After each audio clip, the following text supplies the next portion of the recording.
Muito bem, meus amigos, vamos lá. O Livro dos Espíritos é o nosso estudo de hoje, parte segunda, do mundo espírita ou mundo dos espíritos, do mundo espírita ou mundo dos espíritos. Nós estamos finalizando o capítulo 3, da volta do espírito, extinta a vida corpórea, a vida espiritual.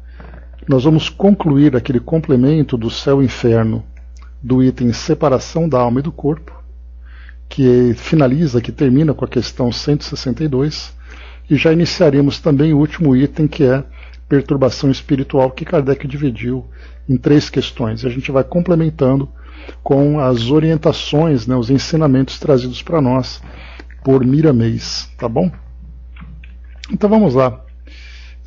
Nós vimos então aqui no nosso encontro passado, dentro daqueles itens que Kardec tão bem abordou lá no nosso livro O Céu e o Inferno, dos 15 itens que ele propôs para nós estamos aqui no item número 13. E no último encontro a gente acabou não correndo, porque tem aqui um raciocínio, tem aqui uma conclusão que é muito importante para nós, e a gente vai então aqui agora seguir. Kardec vinha falando para nós sobre os vários tipos de morte, os vários tipos de desencarnação, e ele explicando exatamente ali as dificuldades que o espírito encontra, tendo uma maior ou menor afinidade com a matéria, trazendo para ele ali dificuldades no seu desprendimento, na sua libertação das influências que o corpo físico acaba exercendo pelo contato do perispírito. Então no item número 13, bom dia, abraço.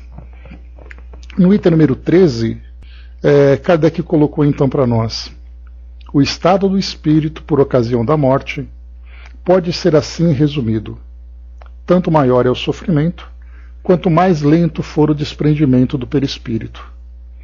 A presteza desse desprendimento está na razão direta do adiantamento moral do espírito. Para o espírito desmaterializado, de consciência pura, a morte é qual um sono breve, isento de agonia e cujo despertar é suavíssimo. Então, aqui ele finaliza essa parte falando sobre os vários tipos de morte. Agora, interessante aqui algo, só um parêntese aqui importante para nós. Muitas vezes a gente acaba se apegando a alguns tipos de palavras, de termos, e a gente acaba criando um preconceito em cima disso. Então é como se pensasse que o espírita não morre, o espírita desencarna. Então, se eu disser assim, uma pessoa morreu, muitas vezes olha assim, não, morreu não, ele desencarna. Só que na verdade, a gente lembra que Kardec mesmo utiliza o espírito morto, fulano morreu, o estado do espírito por ocasião da morte. Então, na verdade, quando nós ouvimos morte, nós temos que entender no sentido biológico e ao mesmo tempo do processo de desprendimento do espírito para o mundo espiritual. Então não criemos nenhum tipo de preocupação com isso, da mesma forma que muitas vezes nós ouvimos as pessoas falarem que eu sou espírita kardecista. Quem fala isso naturalmente não tem o conhecimento e entendimento para entender que o espiritismo é um só. Mas muitas vezes, pelo entendimento que ele tem, em que o espiritismo pode ser o contato entre as duas dimensões, e que é importante para ele diferenciar o tipo de filosofia que ele segue, nós também não precisamos nos arrepiar por causa disso. Basta que simplesmente nós entendamos que ele usa essa expressão pelo fato de entender dessa forma. Então eu tenho uma prima que ela costuma dizer isso, que eu fui no centro espírita kardecista, sem nenhum problema. Ela foi no mesmo centro, ela foi lá e aprendeu o que ela tinha que aprender, foi trabalhar o que tinha que trabalhar, sem nenhum problema. Eu não preciso criar nenhum tipo de constrangimento por causa disso. Kardec colocou, melhor a morte, porque nascer é reviver o que faltou lá atrás. Então a gente tem esse conflito de termos. Então, na Revista Espírita, como eu coloquei para vocês, Kardec coloca a história de um espírito que morreu. Aí, quer dizer, mas como é que a gente vai entender tudo isso? É só a gente fazer um ajuste aqui no nosso entendimento que tudo dá certo. Então, esse 13 nós lemos no nosso último encontro. Vamos para o 14, então. Bom dia, Sandra. Vamos para o nosso último encontro, 14, em que Kardec vai agora trazer para nós aqui algumas explicações. Para que cada qual trabalhe na sua purificação, reprima as más tendências e domine as paixões. Preciso se faz que abdique das vantagens imediatas em prol do futuro, visto como para identificar-se com a vida espiritual, encaminhando para ela todas as aspirações e preferindo-a à vida terrena. Basta crer, mas compreender. Devemos considerar essa vida debaixo de um ponto de vista que satisfaça ao mesmo tempo a razão, a lógica, ao bom senso e ao conceito em que temos a grandeza, a bondade e a justiça de Deus. Considerado desse ponto de vista, o Espiritismo, pela fé inabalável que proporciona, é, de tantas doutrinas filosóficas que conhecemos, a que exerce mais poderosa influência. Então, até aqui a gente começa já a ter esse entendimento, porque a doutrina espírita, a principal característica dela é que a sua base filosófica ela é desenvolvida a partir dos ensinamentos daquilo que os espíritos viveram. Não é uma teoria, né? Deixa eu ver aqui. Sim, já comento, Cleusa. Então, essa base filosófica, ela não foi alguém que criou. Não, eu quero criar uma filosofia nova e eu vou utilizar essas ideias porque é nelas que eu acredito. Só que, na verdade, quando a gente vai observar, aquilo que a doutrina espírita traz como filosofia nada mais é do que uma organização que Kardec, juntamente com os espíritos, teve que trabalhar para poder trazer aquilo que os espíritos contavam de histórias, de experiências, de vivências.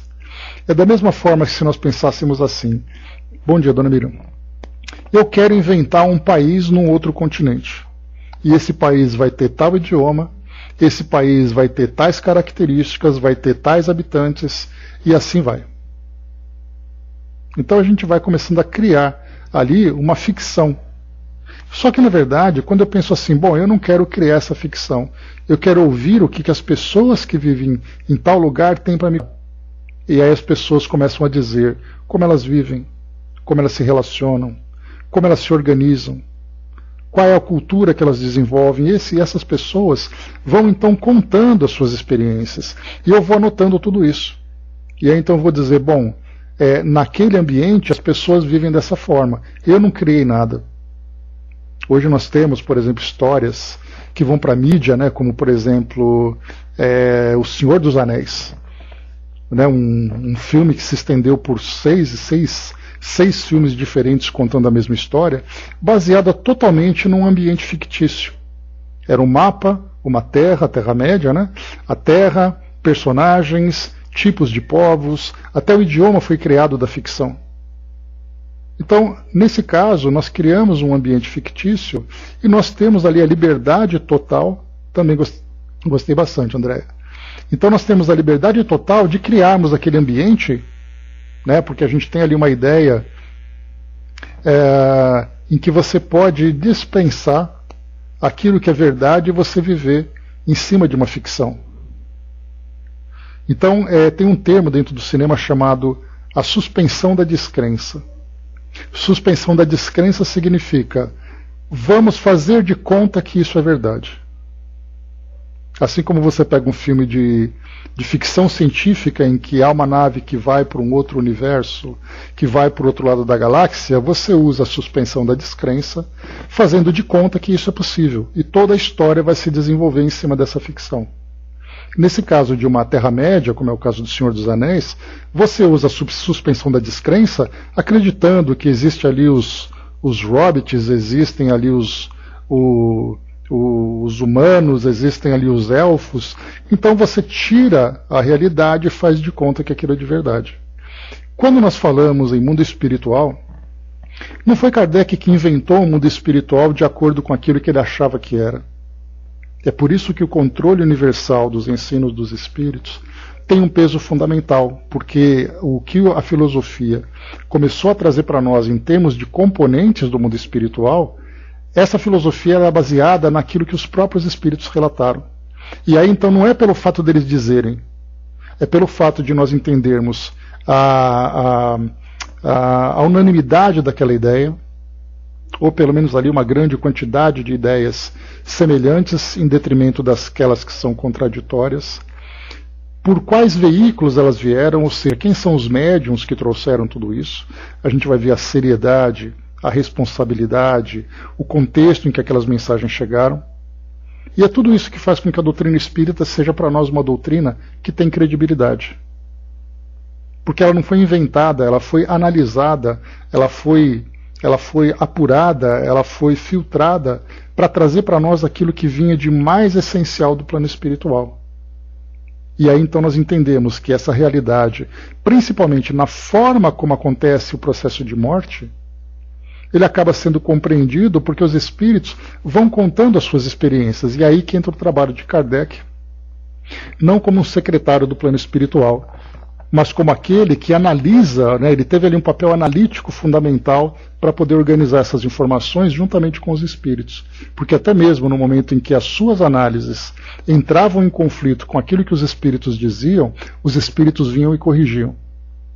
Então é todo esse contexto que faz com que a doutrina espírita seja essa doutrina com muita fidelidade. Muitas vezes nós pegamos até livros considerados livros sagrados, como um texto bíblico, por exemplo, do Antigo Testamento ou do Novo Testamento, em que tem um relato ali que a gente fala, isso não é possível. Exatamente porque dentro daquela mitologia, muitas vezes você acaba trazendo também elementos de fantasia, de acordo com as crenças vigentes no momento em que esse trabalho foi feito. É aí que a doutrina tem esse aspecto filosófico, esse peso de uma análise qualitativa científica, pelo método, pela proposta, pelo trabalho que foi feito, e por isso que Kardec coloca, considerado desse ponto de vista, a respeito da depuração dos espíritos, de visar a realidade do plano espiritual como mais importante do que os objetivos do mundo material, não desprezando, mas entendendo que aquilo que você faz é para o seu próprio crescimento e para o benefício dos outros, mas a sua realidade é uma realidade espiritual. E aí Kardec coloca no final desse parágrafo, considerado desse ponto de vista, o Espiritismo, pela fé inabalável que proporciona, é, de tantas doutrinas filosóficas que conhecemos, a que exerce mais poderosa influência. Porque me baseio naquilo que quem está do outro lado disse, e não como eu acho que vai ser. Esse é o detalhe importante. Bom dia, embaixador. Avançando, Kardec continua nesse mesmo item. O espírita sério, e ele destaca esse termo sério, não se limita a crer, porque compreende, ele destaca esses dois termos, e compreende porque raciocina. A vida futura é uma realidade que se desenrola incessantemente a seus olhos. Uma realidade que ele toca e vê, por assim dizer, a cada passo e de modo que a dúvida não pode empolgá-lo ou ter guarida em sua alma. E como é que ele então quase que toca essa realidade? Através dos estudos que são feitos, através das experiências que são vivenciadas, através do trabalho que é feito especialmente no campo mediúnico. Como é que você vai dizer que não existe mundo espiritual quando num trabalho mediúnico, trabalho com responsabilidade, com organização, com seriedade, você vê os espíritos se manifestando? Como é que você vai deixar de compreender o mundo espiritual quando os próprios espíritos, nos seus mais variados níveis evolutivos, até aquele que na sua simplicidade fala da sua experiência e traz para nós um contexto, até aquele mais sábio que vem e reforça esse mesmo contexto? E as diferenças que a gente vai perceber são diferenças de percepções, diferenças de compreensão. Então a gente tira os detalhes pessoais de cada um e a gente pensa na essência. A essência é verdadeira.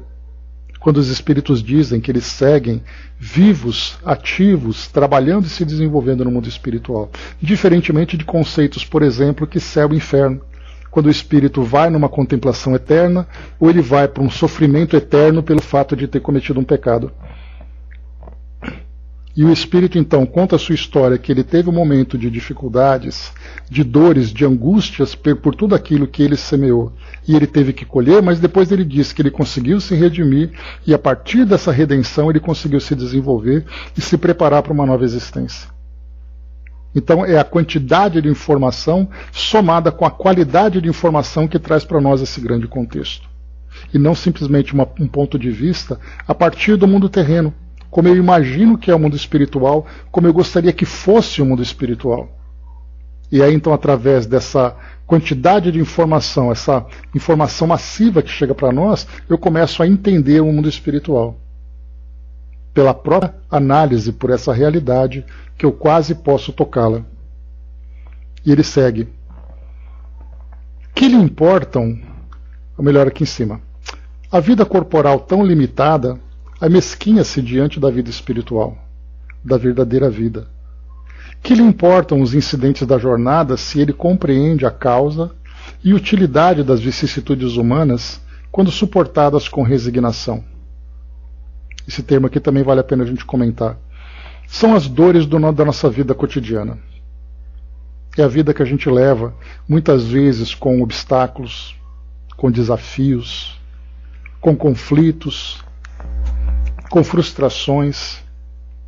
E a gente começa a analisar, mas espera aí, qual é o meu propósito de estar aqui? E aí então a gente vê, como é colocado para nós aqui, que esses incidentes da jornada fazem parte desse processo evolutivo. Mas a convicção de que isso é temporário e que aquilo que o futuro vai nos proporcionar é muito maior, eu começo a lidar diferente com essas dificuldades. Bom dia, Didman. Eu começo a lidar de um modo diferente. Porque eu posso me angustiar, me desesperar e muitas vezes até tentar uma fuga dessa realidade, mas eu sei que tudo isso é inútil. Porque as experiências que eu estou vivendo são experiências que são importantes para o meu crescimento. E a minha convicção, a minha certeza da realidade espiritual faz com que eu passe de um modo menos rebelde, de um modo menos temeroso por aquilo que eu estou vivenciando. É o que Kardec coloca para nós. E ele segue. A alma eleva-se-lhe nas relações com o mundo visível. Com o mundo visível. Os laços fluídicos que o ligam à matéria enfraquecem-se, operando-se por antecipação um desprendimento parcial, que facilita a passagem para outra vida.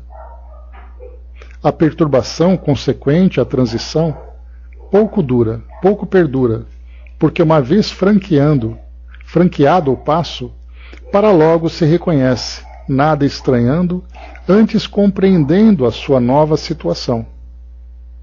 Então aqui o que é colocado é que, vivendo uma vida com desprendimento, uma vida com os valores mais elevados, com os valores mais nobres, com o foco no plano espiritual e não o foco essencialmente no mundo material, no momento desse passamento, no momento dessa libertação, o espírito então se desprende com mais facilidade. Porque ele compreende a nova realidade. E nesse desprendimento, a sua percepção da realidade é muito mais clara e é muito mais rápida. Didi, mas sua câmera está ligada, querida. Então aqui é colocado para nós que essa perturbação consequente à transição pouco perdura. A gente vai falar um pouquinho daqui a pouco sobre essa perturbação, para entendermos o que os espíritos vivenciam, o que eles experimentam. Então a gente lembra que esse grau de perturbação, o grau de sofrimento que o espírito vivencia, está relacionado com o grau de apego ou desapego que ele tem com relação ao mundo físico e ao mundo espiritual. Item número 15. Para facilitar para você, querido, eu vou tirar então aqui tua câmera. Vou colocar aqui só um bloqueiozinho. Pronto. Assim facilita para você, tá bom?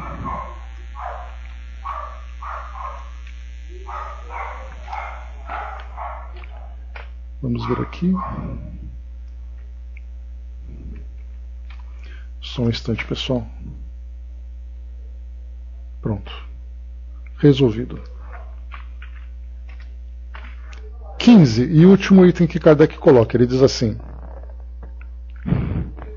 com certeza não é só o Espiritismo que nos assegura tão auspicioso resultado.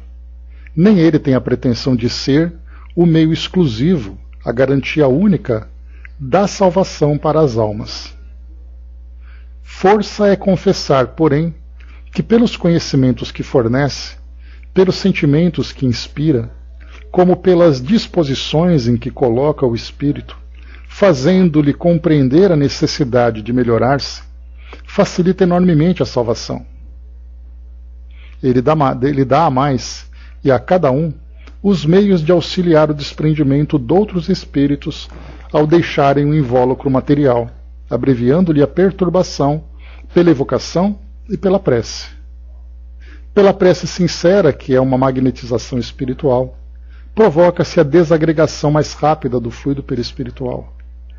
Pela evocação, conduzida com sabedoria e prudência, olha só aqui, sabedoria e prudência. São duas virtudes aqui importantes quando se fala em evocação de pessoas recém-desencarnadas. Com palavras de benevolência e conforto, combate-se o entorpecimento do espírito, ajudando a reconhecer-se mais cedo, e se é sofredor, incute-se-lhe o arrependimento, único meio de abreviar seus sofrimentos. Então aqui Kardec tem um trecho importante quando ele diz para nós, com certeza não é só o Espiritismo que nos assegura tão auspicioso resultado. Ele quer dizer com isso o seguinte, que a valorização da condição espiritual de cada um de nós, muitas escolas fazem isso. Escolas sérias, escolas do espírito, né? Religiões, filosofias, elas fazem isso, fazendo com que nós compreendamos a importância da vivência das melhores virtudes, espelhando-se naqueles que são os seus expoentes, espíritos que com muita virtude reencarnaram aqui no nosso mundo e demonstraram toda a sua grandeza, toda a sua sabedoria. Dentro daquele propósito filosófico, acabam se espelhando também e utilizando como base os ensinamentos trazidos por um determinado mestre. Não estamos falando do cristianismo apenas. Nós temos várias outras filosofias que também desenvolveram ensinamentos importantes, independente da realidade do mundo espiritual. Porque nós não estamos falando aqui sobre descrição do mundo espiritual, o que existe no mundo espiritual, mas como viver a realidade terrena.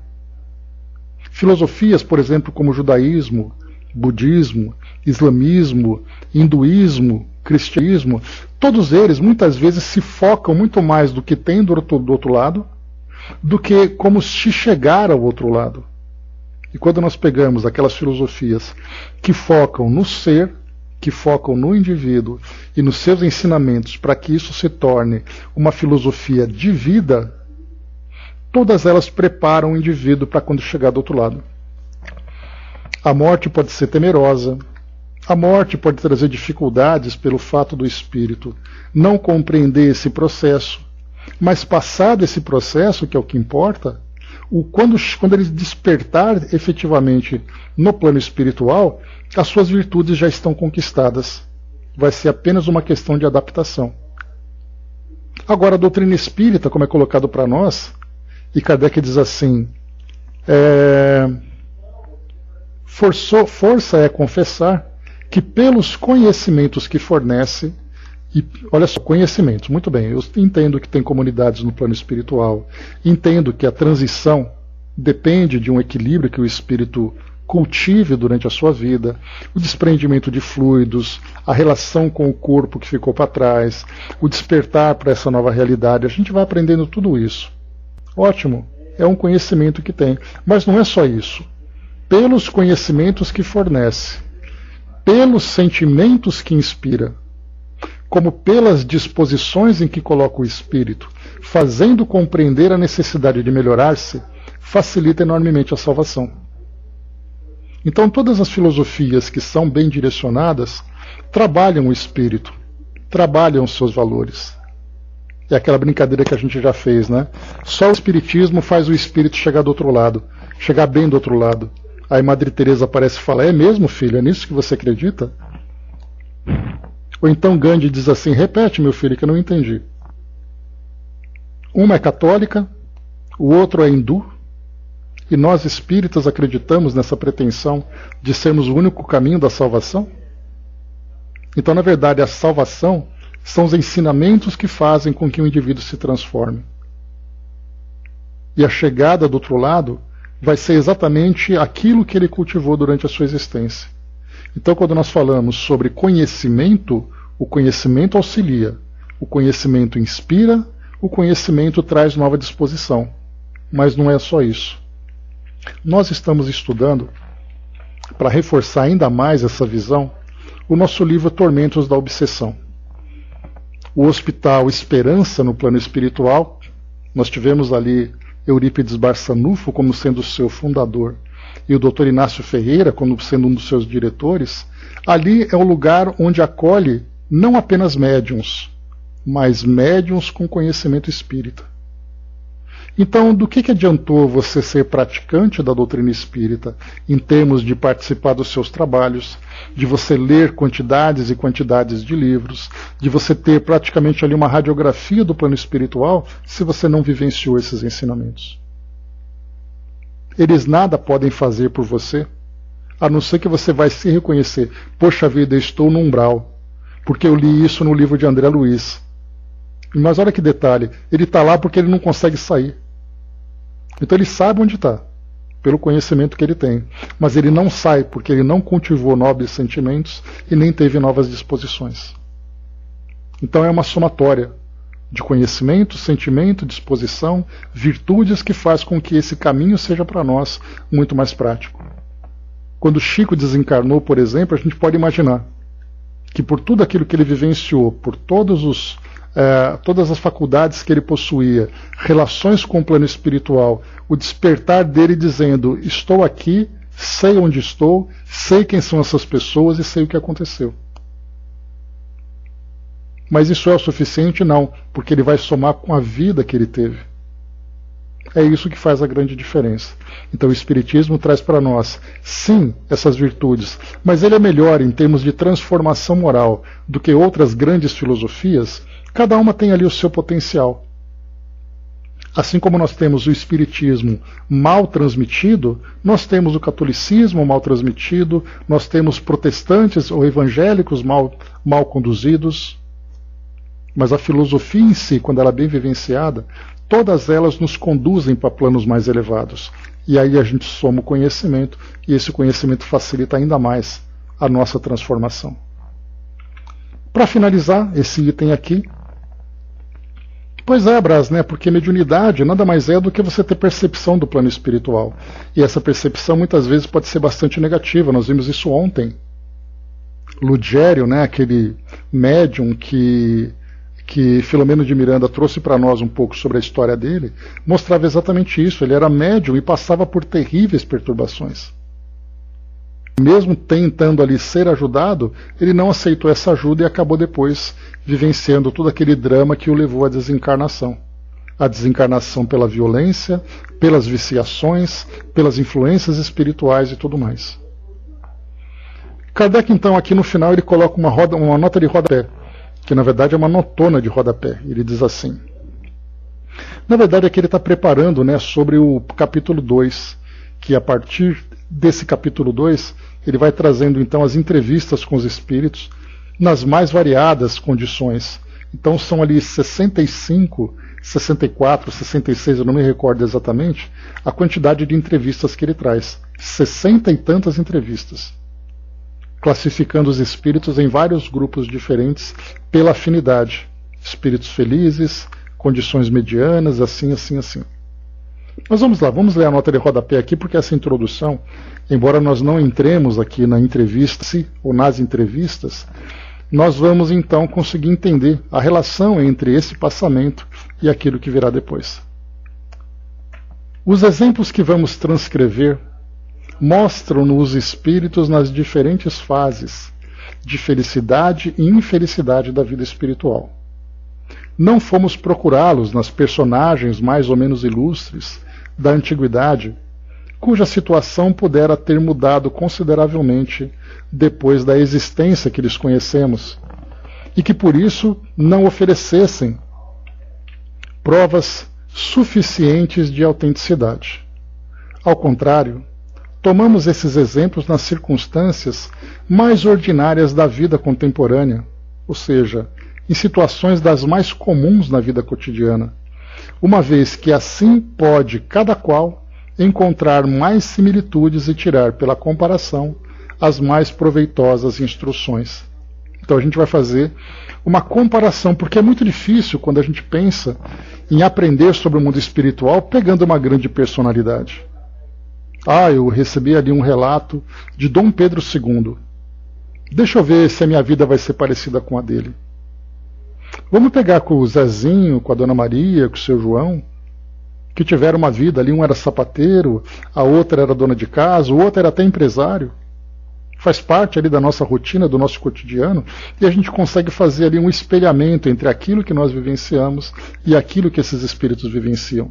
Agora, eu, uma pessoa comum, que torce para o Corinthians e mora em São Paulo, quer fazer uma comparação de como foi a vida de Dom Pedro II?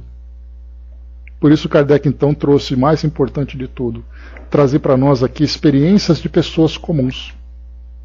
E ele coloca: quanto mais próxima de nós está a existência terrestre dos espíritos, quer pela posição social, quer por laços de parentesco ou de meras relações, tanto mais nos interessamos por eles, tornando-se fácil averiguar-lhes a identidade. As posições vulgares, quer dizer, aquelas comuns, são as mais comuns, as de maior número, podendo cada qual aplicá-las em si, de modo a tornarem-se úteis, ao passo que as posições excepcionais comovem menos, porque saem da esfera dos nossos hábitos. É o caso de Dom Pedro II, por exemplo. Nossa, tem ali uma experiência vivida por Tiradentes. Pronto. Qual é a minha participação, qual é a relação que a minha vida tem com uma personalidade como essa? Não foram, pois, as sumidades que procuramos. E se nesses exemplos se encontram quaisquer personagens conhecidas, de obscuras se compõe o maior número. Acresce que nomes retumbantes nada adiantariam à instrução que visamos, podendo ainda ferir suscetibilidades. E nós não nos dirigimos nem aos curiosos, nem aos amadores de escândalos, mas tão somente aos que pretendem instruir-se. Esses exemplos poderiam ser multiplicados infinitamente. Porém, forçados a limitar-lhes o número, fizemos escolha dos que pudessem melhor esclarecer o mundo espiritual e o seu estado, já pela situação dos espíritos, já pelas explicações que estavam no caso de fornecer. A maior parte desses exemplos está inédita. Apenas alguns poucos foram já publicados na Revista Espírita. Desses, suprimimos supérfluas minúcias, conservando apenas o essencial ao fim que nos propusemos, ajustando-lhes as instruções complementares a que poderão dar lugar ulteriormente. Então, só para a gente fazer uma relação, ele coloca aqui que a grande maioria são pessoas comuns. Algumas dessas comunicações foram publicadas na Revista Espírita antes desse livro, né? Lembrando que esse livro foi publicado lá para 1865, 66, não me recordo. Eu nunca consigo guardar a data desses livros, é impressionante. Mas foi nesse período. Então a gente já teve vários contatos com mensagens que foram estudadas, né? Inclusive o Sr. Jobard, que era aquele correspondente da Bélgica, lá de Bruxelas, né? Com a Sociedade Parisiense, ele desencarna ali no começo de 1862, e Kardec publica a sua comunicação logo após aquele artigo que a gente vem estudando, a Organização do Espiritismo. E aí então aquele do Sr. Jobard, tirando as minúcias, os detalhes que não são tão irrelevantes assim, que não são tão relevantes, a comunicação foi publicada aqui no Céu e Inferno. Então em breve, mais uma vez, a gente vai chegar lá naquela parte das comunicações, da comunicação dele. E tem ali coisa bem interessante, né? Lembrando mais uma vez que ele pediu para ser evocado, para poder dizer como ele percebia o mundo espiritual, já que ele era um espírita tão apaixonado que muitas vezes ele era até um pouco exagerado nessa paixão. Então a gente vai estudar um pouquinho sobre o depoimento dele, um depoimento bastante instrutivo para todos nós. Muito bem, finalizamos então aqui essa parte da separação da alma do corpo, né, quando o retorno do espírito, e nós já emendamos aqui também na perturbação espiritual. Lembrando, né, que eu comentei com vocês que quando eu comecei a ler sobre o Livro dos Espíritos, lá no começo da minha jornada de estudos, o termo perturbação espiritual eu achava que era algum tipo de incômodo espiritual. Eu falava, poxa vida, mas eu não estou entendendo o que quer dizer esse incômodo espiritual. E na verdade, perturbação foi um termo que foi utilizado, que para a nossa atualidade não é um termo ideal. Porque nós falamos assim, estou perturbado, quer dizer, estou incomodado com alguma coisa, estou aborrecido com alguma coisa. Então ele acaba não se vinculando exatamente. Então a gente poderia dizer que essa perturbação espiritual seria uma desorientação que o espírito vivencia. E essa desorientação é com relação a tempo, a local, a evento, a realidade, a confusão de pensamentos que ele vivencia durante o processo de desencarnação, durante o processo de morte. Então vamos lá, Kardec coloca 3 questões da 163 até a 165, e a gente vai trazer aqui alguns comentários de Miramês para poder nos ajudar aqui nessa ilustração. A alma tem consciência de si mesma imediatamente depois de deixar o corpo? Imediatamente não é bem o termo. A alma passa algum tempo em estado de perturbação. Então, talvez porque perturbação era um termo que naquela época, na França, no século XIX, tinha um significado e para nós tem hoje. Assim como a Bíblia, né, nós pegamos ali termos que eram utilizados no hebraico, no grego, no aramaico há 3.000 anos, e hoje nós temos uma expressão diferente e por isso causa confusão na sua tradução. Então, como é colocado para nós, que não é imediatamente, quer dizer, é como se ele passasse de um quarto para a sala. E ali ele já sabe, bom, aqui eu estou no quarto, aqui eu estou na sala. Essa fase de transição, essa transposição do umbral de um ambiente para o outro, lembrando que o umbral nada mais é, por definição, como o batente da porta, quando você passa de um ambiente para outro, muitas vezes essa passagem, que poderia ser apenas de um passo, o espírito fica estacionado. Exatamente porque ele não conseguiu sair dessa desorientação, seja por influência do modo como ele desencarnou, seja do processo de desprendimento, seja da sua confusão mental pelo fato de trazer ali dramas, pensamentos, culpas, medos, etc, etc. Então tudo isso somado vai fazendo com que esse período de transição dele possa demorar mais ou menos. E nós já vimos ali as condições em que se torna muito mais fácil para o espírito sair de uma condição para outra, e vimos também condição em que o espírito demora mais, por ter ali todos esses elementos criando obstáculos para a sua evolução. Muito bem, para ilustrar então esse trecho, nós temos aqui estado da alma depois da morte. Miramês traz para nós aqui algumas orientações. Exatamente, Braça. Então é uma série de elementos ali que vão sendo somados. E é por isso que a doutrina espírita vai dissecando a morte, mostrando que a morte não é apenas uma questão orgânica, como a gente já viu naqueles artigos. A morte, na verdade, é um processo de desprendimento em que vários fatores vão sendo ali observados. Coisa que outras filosofias simplesmente ignoram, colocando apenas assim, estou vivo, estou morto. Mas espera aí, e a morte em si? Ela foi ignorada? Não, pela doutrina espírita não, porque ela é parte de um processo importante de desprendimento, de transição do espírito de um ambiente para outro, de uma dimensão para outra. Vamos lá, o estado da alma depois da morte. Depois que se processa o fenômeno da morte, é quase comum, por falta de elevação da alma, que ela entre em estado de perturbação espiritual. Os seus sentidos adormecem, é como se ela mergulhasse no sono.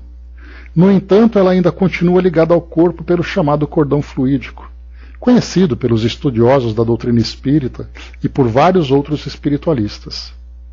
Esse laço se desata com o tempo, que varia de alma para alma. A libertação do espírito dos liames da carne depende da sua condição moral.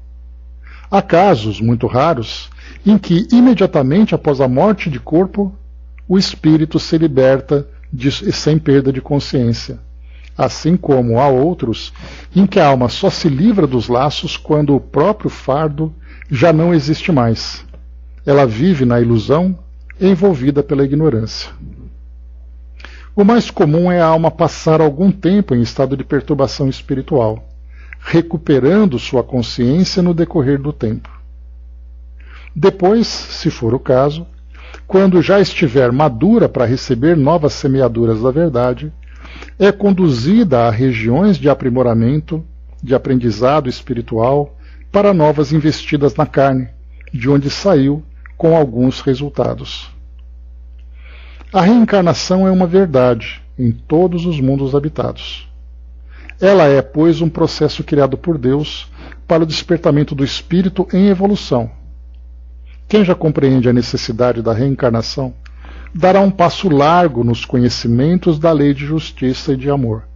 Aqui vale a pena um comentário que nós acompanhamos no nosso último livro, Loucura e Obsessão, Manuel Filomeno de Miranda, encontrando aquelas senhoras que viviam a filosofia católica ainda no plano espiritual, e a reencarnação não fazia parte do seu entendimento das suas crenças. Elas aguardavam o momento do despertar do juízo final. Mesmo sendo espíritos, mesmo tendo que reencarnar. Então a reencarnação não é uma opção de escolha, ela é parte de uma lei.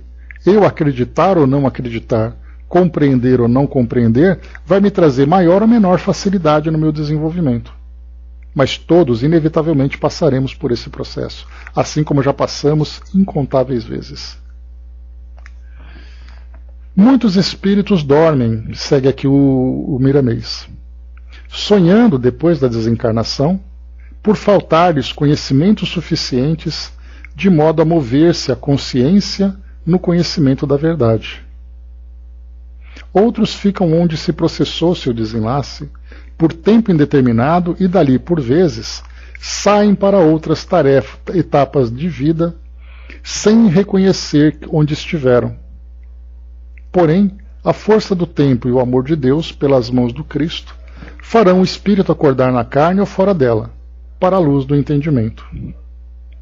É essa uma das missões do Evangelho de Jesus, fazer ressurgir quem estava morto, vestir os nus espirituais e saciar a fome de amor dos que choram e sofrem as agressões da própria consciência.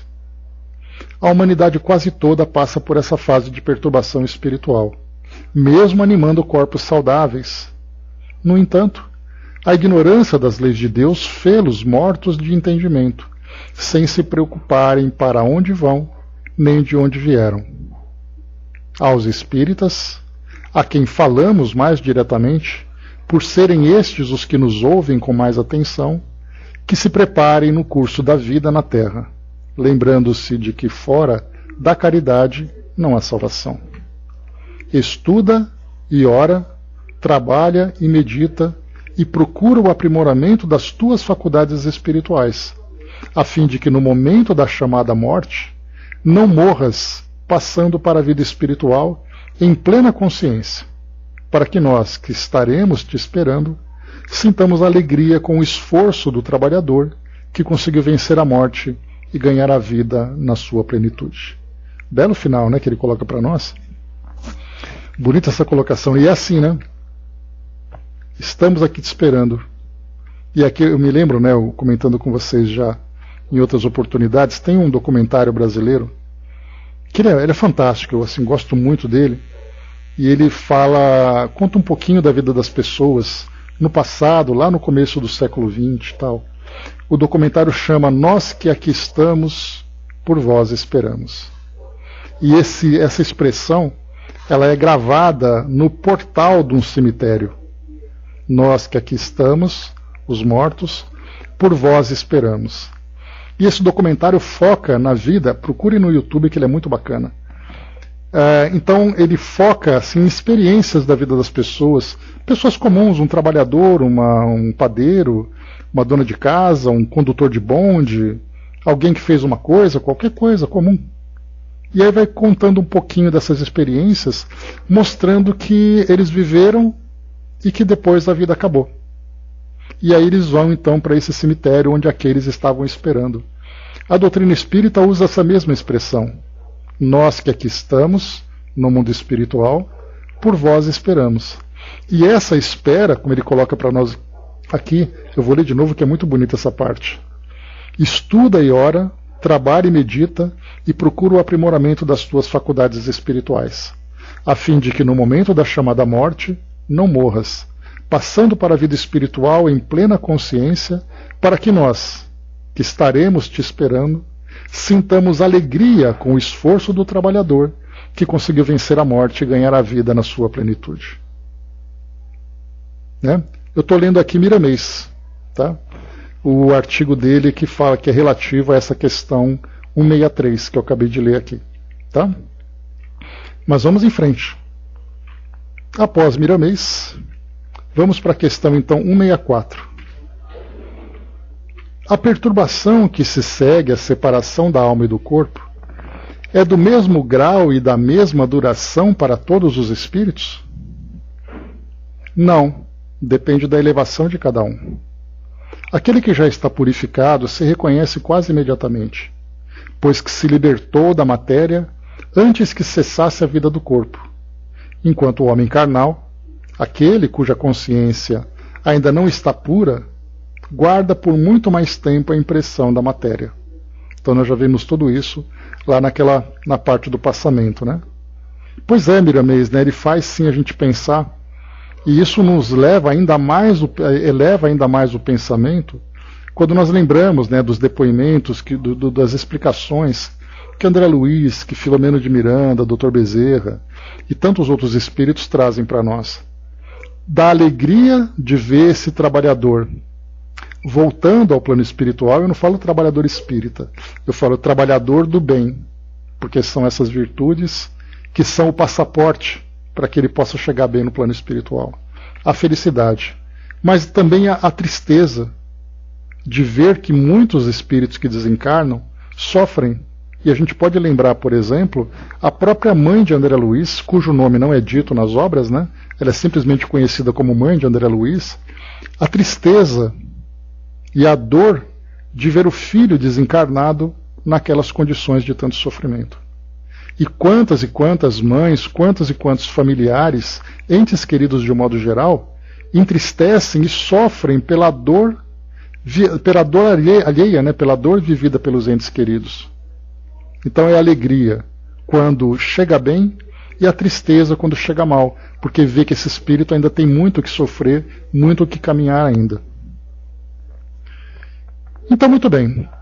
Como foi colocado aqui na 164, não depende da condição de vida de cada um. Vamos para Miramês aqui de novo.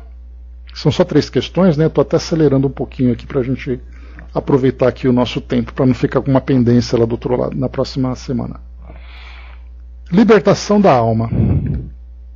A separação da alma do corpo, quando nesse se extingue a força vital, nunca ocorre da mesma maneira. A diversidade é infinita, do mesmo modo que as folhas das árvores não são iguais nos seus detalhes. Cada desencarnação tem suas nuances próprias. Como já foi dito, há espíritos que levam minutos afrouxando e desatando os laços ao corpo, e outros que levam até séculos, ficando ligados aos ossos, permanecendo na ilusão de que ainda estão vivos no corpo físico. Podemos mostrar como exemplos os grandes missionários do Cristo que, mesmo reencarnados, já vivem em espírito e não têm dificuldade alguma em se separarem do fardo corporal para entrarem na vida espiritual, por já viverem nela. Quase sempre, eles mesmos desatam seus próprios laços, atados por eles mesmos ao ingressarem na carne. A separação é de conformidade com a pureza da alma. Gasta mais ou menos tempo, e a redução do tempo está, por assim dizer, nas próprias mãos de cada um. É conquista da alma. A doutrina dos espíritos, desde os seus primórdios, sob a direção dos espíritos superiores, vem cooperando para que os homens despertem no sentido de trabalharem no autoaprimoramento e ganharem uma bênção da consciência imediata ao atravessar o túmulo. Quem deseja ficar na perturbação espiritual? Todos buscam a libertação, mas poucos sabem procurá-la pelos caminhos certos. A vida é uma eterna escola para educar sempre pelos métodos de Deus, que Deus determinou, em variados cambiantes das leis espirituais. Também não há pressa para o cumprimento das leis. Sabe Deus da sua sequência, sem interrupção, e abençoa sempre, amando a todos com o mesmo calor. Concitamos os homens que aprendem a orar, que não esqueçam do alto aprimorado, que lutem todos os dias para viverem bem com o próximo, de sorte a ganhar consciência da vida, a ganhar vida na consciência. O Livro dos Espíritos, no qual estamos nos inspirando para conversar com os homens, deve ser lido e meditado, pois ele é a fonte de muitas instruções, revelando leis que estavam encobertas e que tenham o poder de nos livrar de embaraços aos quais a ignorância nos prende. Se ainda não começaste a pensar sobre a tua vida e sobre como viver melhor, começa agora, que chegarás à conclusão de que deves viver em conjunto e em paz com todos, trabalhando e ajudando onde quer que seja, porque toda luz nasce no seio de todos os esforços que se reúnem. A morte do corpo, todos já bem o sabem, é fato natural, mas nunca é aceita como tal, por se esquecer de estudar esse fenômeno à luz do coração. Sempre se deixa para depois, e o tempo vai passando, levando a própria felicidade de cada um. Eis que chegou o momento desse estudo transcendental, de estudar aquilo que chamam de morte, para que se possa descobrir a vida eterna que acena para todos, das profundezas do universo, pelas mãos luminosas de Deus. Então aqui Miramês reforçando para nós esses ensinamentos, e a última questão traz também para nós aqui um comentário um pouco extenso, né, que Kardec apresenta para nós aqui nessa última questão. Vai com Deus, Andréia. Beijos. Deixa eu só pegar aqui que eu apertei um botão errado e acabei perdendo a página. Está aqui. 165 para a gente finalizar. O conhecimento do Espiritismo exerce alguma influência sobre a duração mais ou menos longa da perturbação? Influência muito grande. Por isso que o Espírito já antecipadamente compreendia a sua situação. Mas a prática do bem e a consciência pura são o que maior influência exercem. E aí Kardec então conclui um comentário aqui sobre essas questões desse nosso capítulo 3. Por ocasião da morte, tudo a princípio é confuso. De algum tempo precisa a alma para entrar no conhecimento de si mesma. Ela se acha como que aturdida, no estado de uma pessoa que despertou de profundo sono e procura orientar-se sobre a sua situação. A lucidez das ideias e a memória do passado lhe voltam à medida que se apaga a influência da matéria que ela acaba de abandonar, e à medida que se dissipa a espécie de névoa que lhe obscurece os pensamentos. Muito variável é o tempo que dura a perturbação que segue a morte. Pode ser de algumas horas, como também de muitos meses e até muitos anos. Aqueles que desde quando ainda viviam na Terra se identificaram com o estado futuro que os aguardava, são os em quem menos longa ela é, porque esses compreendem imediatamente a posição em que se encontram. Aquela perturbação apresenta circunstâncias especiais, de acordo com os caracteres dos indivíduos e principalmente com o gênero de morte. Nos casos de morte violenta, por suicídio, suplício, acidente, apoplexia, ferimentos, etc., o espírito fica surpreendido, espantado e não acredita estar morto. Obstinadamente sustenta que não o está. No entanto, vê o seu próprio corpo. Reconhece que esse corpo é seu, mas não compreende que se acha separado dele. Acerca-se das pessoas a quem estima, fala-lhes e não percebe por que elas não o ouvem. Espera só um pouquinho. Semelhante ilusão se prolonga até ao completo desprendimento do perispírito. Só então o espírito se reconhece como tal e compreende que não pertence mais ao mundo dos vivos. Este fenômeno se explica facilmente. Surpreendido de improviso pela morte, o espírito fica atordoado com a brusca mudança que nele se operou. Considera ainda a morte como sinônimo de destruição, de aniquilamento. Ora, porque pensa, vê, ouve, tem a sensação de não estar morto? Ora, porque pensa, vê, ouve, tem a sensação de não estar morto. Mas lhe aumenta a ilusão o fato de se ver com um corpo semelhante, na forma ao precedente, mas cuja natureza etérea ainda não teve tempo de estudar. Julga-o sólido e compacto como o primeiro, e quando se lhe chama a atenção para esse ponto, admira-se de não poder palpá-lo. Chama esse fenômeno é análogo ao que ocorre com alguns sonâmbulos inexperientes, que não creem dormir. É que tem o sono por sinônimo de suspensão das faculdades. Aqui ele fala sobre uma experiência, né, de transe sonambúlico, em que o sonâmbulo tem a dupla vista, ele se vê como espírito, mas ele não se vê como desprendido. Ele acredita ainda que está acordado, lúcido, e na verdade ele fala como espírito e não pelo corpo. Ora, como pensam livremente e veem, julgam que não adormecem.